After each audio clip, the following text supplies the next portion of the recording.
Library Mouse by Daniel Kirk.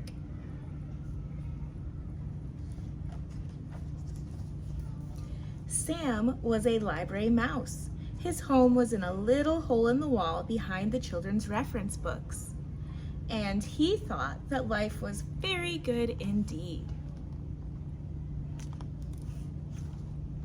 Every day when the library was full of people walking up and down the aisles, studying, checking out books, and working on the computers, Sam was curled up in his little hole sound asleep. Every night, when the people went home and the room was dark and quiet, the library belonged to Sam.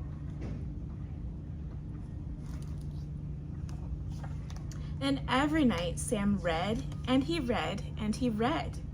Sam read picture books and chapter books. He read biographies and poetry, cookbooks and sports books, fairy tales and ghost stories, and mysteries by the dozen. Sam's mind was filled with facts and information and images of faraway places, and his imagination brimmed over with wonder and fantasy. One night, Sam decided that it was time he wrote a book of his own. Sam folded over some little squares of paper he took from the librarian's desk to make the pages. Then he found a pencil that had rolled underneath a shelf, and he began to write. Write what you know, Sam had read in a book about writing, so he wrote about being a mouse. He drew the pictures for his book by posing in his little mirror and then sketching what he saw. Sam worked very, very hard, and finally his first book was done. He called it Squeak, A Mouse's Life, and he wrote on the cover words and pictures by Sam. He went to the biography, autobiography section of the library, and he tucked his first book onto the shelf. Then he went back to his little hole in the wall and waited.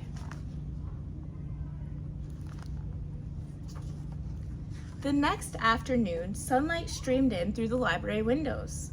"What's this?" asked a girl whose teacher had sent her to the library to do a book report.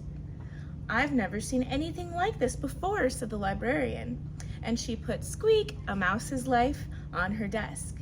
Later, she showed it to the other librarians.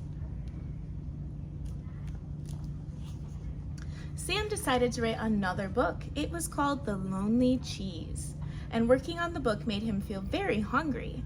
It was a good thing that he always found so many crumbs to eat by the trash basket in the hallway.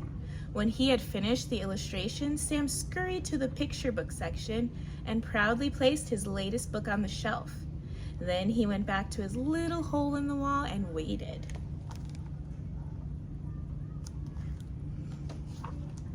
The next morning, sunlight streamed in through the library windows. "What's this?" asked a little boy who was looking for a big book about trucks. "It's another book by Sam," said the librarian. "Just who is this Sam?" she thought to herself, and put The Lonely Cheese on her desk. Later, she showed it to the children at story time. Sam decided to write a chapter book. It was called The Mystery of Mouse Mansion, and it gave Sam goosebumps when he wrote down the scary parts. The full moon was shining down through the windows of the darkened library when Sam crept over to the mystery section and sneakily placed his book on the shelf. Then he went back to his little hole in the wall and waited. The next day, sunlight streamed in through the library windows. "What's this?" asked a teenager who was looking for a good, creepy book to read before bed. "We've got to find out who this Sam is," said the librarian. "I'll leave a note on the bulletin board and tell him that I would like to meet our new author." She put The Mystery of Mouse Mansion on her desk, and later she showed it to the writing class that came in after school. That night, Sam found the note. It read, "Dear Sam, all of us at the library have been enjoying your books immensely. We are all wondering who this mysterious Sam really is. Whoever you are, you certainly have a lot of talent. Not everyone has it in them to write even a single book, let alone 3. We think it would be fun to have a Meet the Author Day with you as our special guest. The children would love to hear you read your books and share some of your secrets for writing. Yours truly, Mrs. Forrester, Head Librarian. Sam felt very nervous. He was happy that the children at the library liked his books. He was flattered that they wanted to meet him, but mice, as a rule, are very shy when it comes to meeting people. Sam could not understand why people thought writing a book and making up stories was so hard. If only they would try, they might find out that writing was really lots of fun. Sam had a great idea. He went to the librarian's desk and got some supplies. All night long, he wrote and drew and snipped and folded and stapled his little rectangles of paper into mouse-sized books. Meet the author. In the morning, when the librarian opened up the children's room, there was a sheet of paper taped to the door. Meet the author today, it read. A little girl was the first to see Sam's display, all set up on the front table. "What is this?" she asked. There sat a tissue box with a pair of pencils taped to the sides and a banner stretched across the top. On the banner was written, "Meet the author," with an arrow pointing down. The girl bent over to look in the empty tissue box. "Oh," she said in surprise, for there at the bottom of the box lay Sam's little mirror, and in the mirror the little girl saw her own face smiling up at her. "Me," she said, "an author."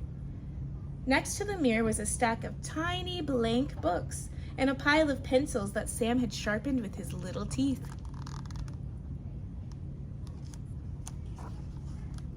All that day, and for many more thereafter, people came to the little display to meet the author. Soon, there was a whole shelf full of books written and illustrated by people who had never written a book before, telling stories that had never been told.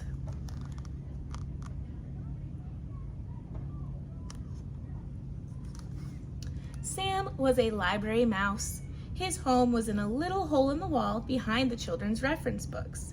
All that night, Sam sat in his hole, thinking and thinking about the next book he would write. Would it be a mystery, an adventure, a funny book, a true story? There were so many stories to tell. Aha, he thought, I'll just have to write one of each. Sam picked up his pencil and got to work. And that is the end of The Library Mouse.